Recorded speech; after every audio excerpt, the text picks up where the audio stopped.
Nagrebelde si Kora at ang kaniyang mga kasama. 16 na kabanata. Ngayon, nagrebelde kay Moises si Kora na anak ni Izar, na angkan ni Kohat na anak ni Levi. Kasama niya sa pagre-rebelde si Datan at Abiram, na mga anak ni Eliab, at si On, na anak ni Pelet na mula sa lahi ni Reuben. May kasama pa silang 250 lalaking Israelita na kilala, at pinili ng mga pinuno mula sa kapulungan ng Israel. Pumunta silang lahat kina Moises at Aaron at sinabi, "Sobra na ang ginagawa niyo sa amin.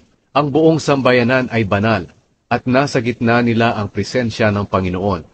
Kaya bakit ninyo ginagawang mas mataas ang inyong sarili nang higit sa aming lahat?"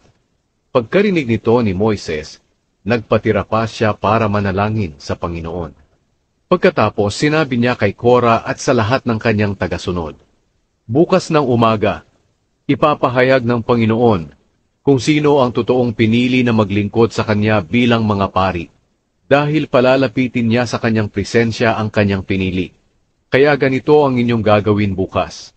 Kumuha kayo ng lalagyan ng insenso, at lagyan ninyo ito ng baga at insenso, at dalhin sa presensya ng Panginoon. Pagkatapos makikita natin kung sino ang pinili ng Panginoon na maglingkod sa Kanya. Kayong mga Levita ang sumusobra na ang mga ginagawa." Sinabi pa ni Moises kay Kora, "Pakinggan ninyo ito, kayong mga Levita. Hindi pa ba sapat sa inyo na sa buong mamamayan ng Israel, kayo ang pinili ng Diyos ng Israel na makalapit sa Kanyang presensya para maglingkod sa Kanyang tolda, at para maglingkod para sa sambayanan? Pinili niya kayo, at ang iba pang mga Levita para makalapit sa kanyang presensya. At ngayon gusto pa ninyong maging pari. Sino ba si Aaron para reklamuhan ninyo? Sa ginagawa ninyong iyan, ang Panginoon ang inyong kinakalaban." Pagkatapos ipinatawag ni Moises sina Datan at Abiram na mga anak ni Eliab. Pero sinabi nila, "Hindi kami pupunta. Hindi pa ba sapat na kinuha mo kami sa Ehipto na maganda at masaganang lupain para patayin lang kami rito sa ilang? At ngayon gusto mo pang maghari sa amin. At isa pa, hindi mo kami dinala sa maganda at masaganang lupain, o binigyan ng mga bukid o mga ubasan na aming aariin. Ngayon, gusto mo pa ba kaming lokohin? Hindi kami pupunta sa iyo." Nagalit si Moises at sinabi niya sa Panginoon, "Huwag po ninyong tatanggapin ang kanilang mga handog. Hindi ako nagkasala sa sino man sa kanila. Wala akong kinuha sa kanila kahit isang asno." Sinabi ni Moises kay Kora, "Bukas ikaw at ang iyong mga tagasunod ay pupunta sa presensya ng Panginoon, sa toldang tipanan, at pupunta rin doon si Aaron. Ang 250 na mga tagasunod mo ay pagdalhin mo ng tigi-isang lalagyan ng insenso. Palagyan mo ito ng insenso at ihandog sa Panginoon. Kayo ni Aaron ay magdadala rin ng lalagyan ng insenso." Kaya kumuha ang bawat isa ng kanya-kanyang lalagyan ng insenso at nilagyan ng baga at insenso. At tumayo sila kasama ni Moises at Aaron sa pintuan ng toldang tipanan. Nang magtipon na si Kora at ang mga tagasunod niya sa harapan ni Moises at ni Aaron, doon sa pintuan ng toldang tipanan, nagpakita ang makapangyarihang presensya ng Panginoon sa buong kapulungan. Sinabi ng Panginoon kina Moises at Aaron, "Lumayo kayo sa mga taong ito para mapatay ko sila agad." Pero nagpatira pa sina Moises at Aaron at sinabi, "O Diyos na pinanggagalingan ng buhay ng lahat ng tao, magagalit po ba kayo sa buong kapulungan kahit isang tao lang ang nagkasala?" Sinabi ng Panginoon kay Moises, "Sabihin mo sa mga mamamayan na lumayo sila sa tolda ni Kora, Datan at ni Abiram." Pinuntahan ni Moises si Datan at si Abiram, at sumunod sa kanya ang mga tagapamahala ng Israel. Pagkatapos sinabi niya sa mga mamamayan, "Lumayo kayo sa mga tolda ng masasamang taong ito. Huwag kayong hahawak ng kahit anong pag-aari nila. Dahil kapag ginawa ninyo ito, parurusahan kayong kasama nila, dahil sa lahat ng kasalanan nila." Kaya lumayo ang mga tao sa mga tolda ni Kora, Datan at Abiram. Lumabas sina Datan at Abiram at tumayo sa pintuan ng kanilang mga tolda, kasama ng kanilang mga asawa at anak. Sinabi ni Moises sa mga tao, "Sa pamamagitan nito malalaman ninyo na ang Panginoon ang nagsugo sa akin para sa paggawa ng mga bagay na ito, at hindi ko ito sariling kagustuhan. Kung mamatay ang mga taong ito sa natural na kamatayan, hindi ako isinugo ng Panginoon.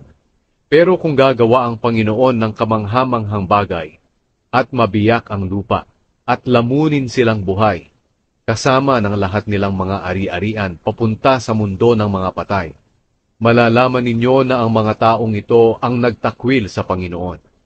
Pagkatapos magsalita ni Moises, nabiyak ang lupa na kinatatayuan ni Datan at Abiram, at nilamon sila at ang kanilang pamilya ng lupa, kasama ang lahat ng tagasunod ni Korah at ang lahat ng kanilang ari-arian. Buhay silang lahat na nilamon ng lupa pati ang kanilang mga ari-arian. Sumara ang lupa at nawala sila sa kapulungan. Ang lahat ng mga Israelita ay nagsilayo nang marinig nila ang kanilang pagsigaw, dahil iniisip nila na baka lamunin din sila ng lupa.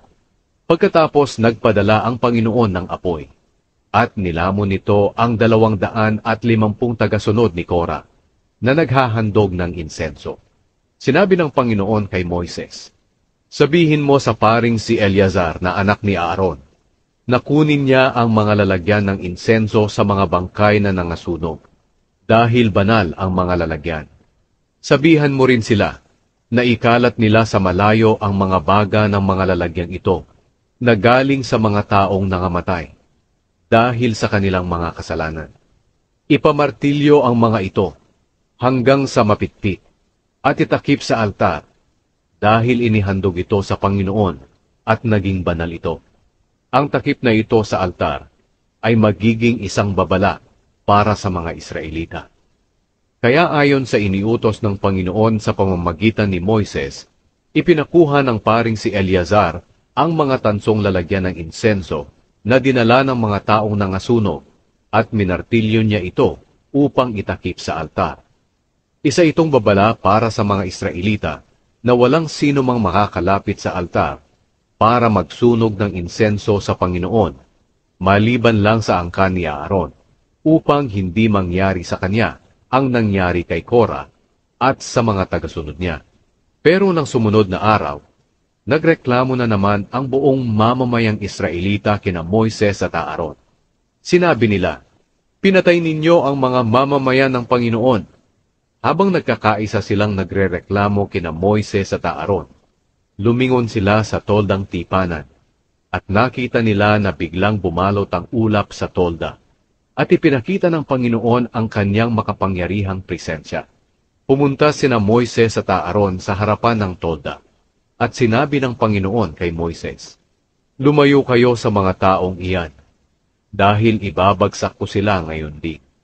Nagpatira pa ang dalawa. Pagkatapos sinabi ni Moises kay Aaron, "Kunin mo ang lalagyan mo ng insenso, at lagyan ito ng insenso at baga galing sa altar, at magmadali kang pumunta sa mga mamamayan, at maghandog ka sa Panginoon, para mapatawad ang kanilang mga kasalanan, dahil galit na ang Panginoon, at nagsimula na ang salot." Kaya sinunod ni Aaron ang iniutos ni Moises, at tumakbo siya sa gitna ng mga mamamayan. Nagsimula na ang salot sa mga tao, pero naghandog pa rin si Aaron ng insenso, para mapatawad ang kasalanan ng mga tao. Tumayo siya sa gitna ng mga taong patay na, at ng mga buhay pa, at tumigil ang salot. Pero 14,700 ang namatay, hindi pa kasama ang mga namatay dahil kay Korah. Pagkatapos, bumalik si Aaron kay Moises sa pintuan ng toldang tipanan, dahil tumigil na ang salot.